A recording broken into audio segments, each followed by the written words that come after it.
So basically this is what happened. Last night I boiled and boiled and boiled, and we kept going, and it was 1 o'clock in the morning, and I went, you know what? I cannot keep going. This is like crazy. So what I did was I shut down the pan. I threw a bunch of water underneath it. I knew that most of it would dry out by morning, and I could just restart it and keep going. And I come back this morning, and I guess there was enough heat or whatever, and it evaporated. So the center of the pan got burnt. This is the first time that I have kind of burnt maple syrup. My voice sounds bad. I breathe smoke all day. We worked hard on it, and then next thing you know, you burn your sap. That is the worst part. So I am not going to go anywhere close to where the burn is in the center. I'm just going to take all the stuff around it that's actually that is actually more toffee-like, and we're going to mix it in with the liquid maple syrup, and we're just going to get it back in the house, and I'm going to try to find out what we can do with this. Okay, so underneath all that foam, there is maple syrup, because I dug some out, and it's looking good.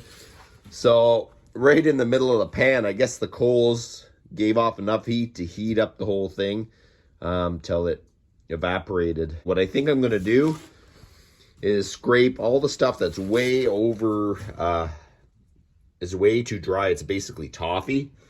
And we're going to throw it in the other maple syrup, mix it up. We're going to put it in the containers, bring it back. We're going to try to bring a little bit of maple sap to modify the moisture content with actual maple sap.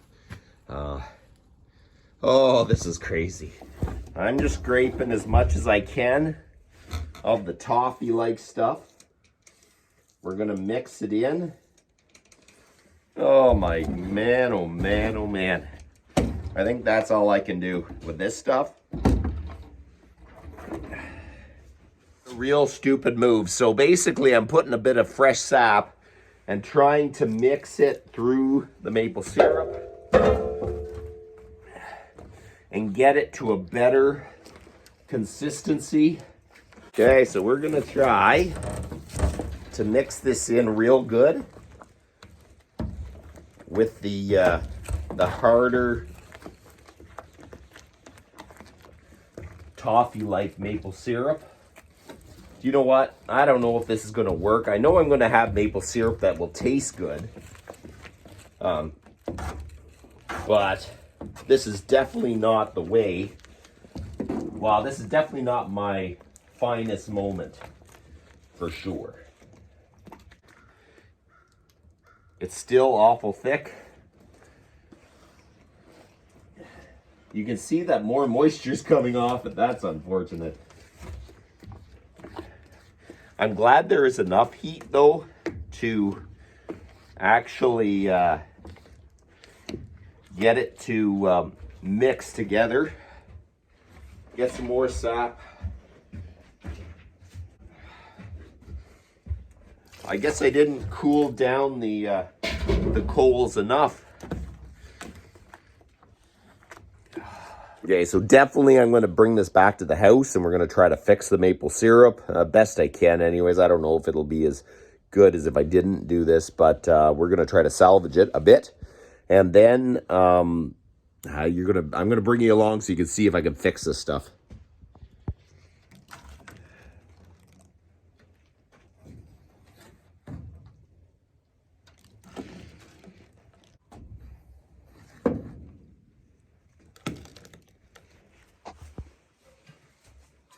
Lid on it.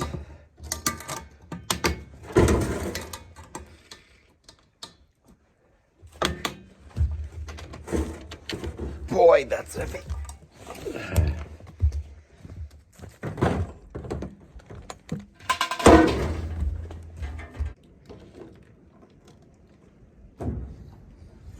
Hopefully we can just save it a bit.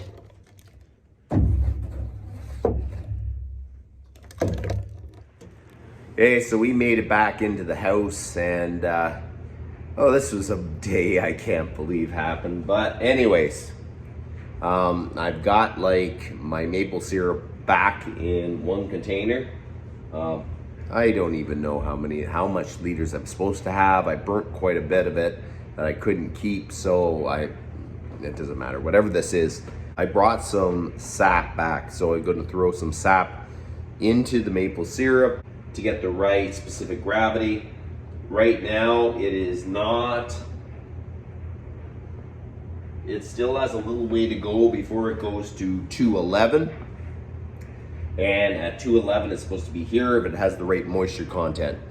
I have little bits of sugary chunks everywhere, so it is going to bring up my sugar content as those break down, as those get reconstituted in the maple syrup. So I'm gonna have to bring it up to just a nice boil, get it mixed in real good. So we're gonna have to make sure that everything is fully constituted all together, and then we get a good reading on this. So when we bottle it, we'll know that it won't get too thick or it won't crystallize. So you don't wanna have toffee in a jar, so that could be hard to get out. So there we go, that's what we're doing. We're gonna try to save the maple syrup. I've never done this, so you're gonna see if it actually works or not. Oh, I got a ton of foam. It might be because I added sap, but I didn't want to add water. Can't see there, but we're a little there's a little bit too much moisture because it sets farther down into the sap. I'm gonna stir it up because I don't know if it's actually mixed up all that sugar that's actually crystallized still in the maple syrup. It does feel like it did though. I don't feel it. I don't feel granulars, and I don't feel like I'm hitting anything, so man, this foam is crazy. So I let it sit for a little while on the heat.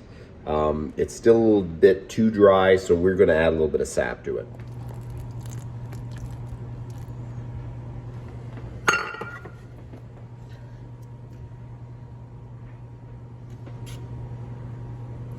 Oh, I don't know what I'm gonna do with all this foam. I'm gonna have to get rid of it. So I got most of the foam off. It's awful hard to get all the foam off. It really is. The maple syrup's actually looking pretty decent. So we're gonna go and run it through the filter socks, get all the little particles out of it. That's kind of the big, hard task. I don't know how this is gonna be because this maple syrup practically burnt. So I'm sure there's lots of particles. So this is my handy dandy filter sock holder thingy. I built it out of it's just scrap 1x2s a few years ago. It works good, holds 4 socks with pre-filters in them and 4 pots. You know, this is the best way I have found inexpensively to filter maple syrup. Sometimes it's a little pain if you got a lot of material floating in the maple syrup, like if someone burns their maple syrup in the pan, then there's lots of those little flakes around and ashes and all that. So basically they can plug up. It can be a little bit of a pain, but it is actually a pretty easy and inexpensive way to filter your maple syrup. So that's what we're gonna do. We're gonna start pouring it into the socks, and then hopefully we can get through this pretty quickly.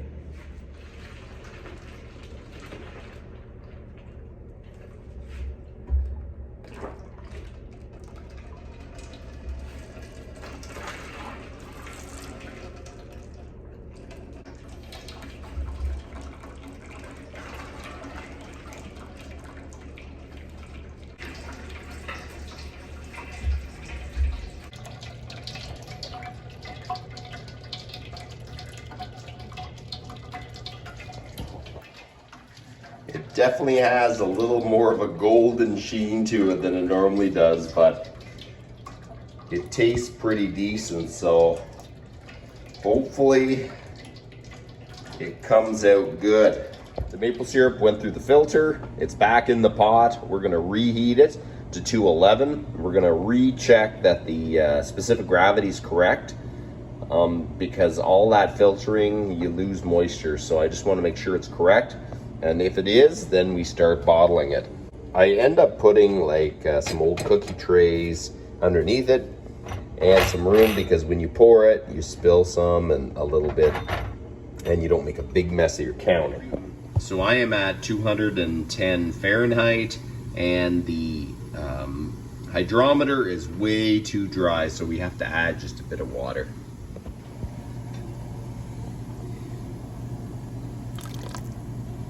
Don't put too much for sure. It's amazing how much that changes with just a little bit. It dropped it a little bit anyways. We're gonna put a little bit more in. I'm gonna mix that around.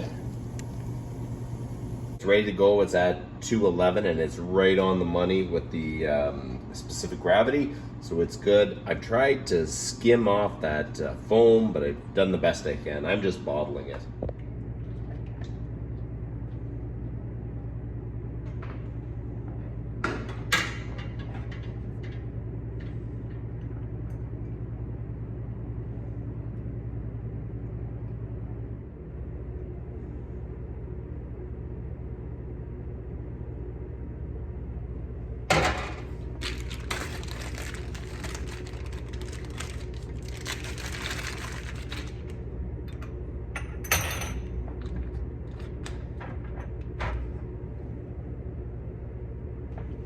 I ended up with 26 liters of maple syrup, so I definitely lost a lot in my burnt pan, but I was able to save a lot of it. It tastes good. I mean, it's not grade A maple syrup for sure, but it actually tastes pretty good, and it'll definitely be good for replacing some of those sugars in our diet and other places for sure.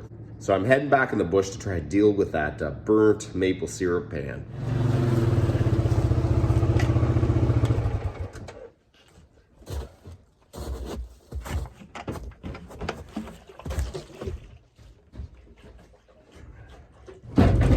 I'm just pouring some water into the pan and letting it soak. That's about enough for today. You guys have a good one.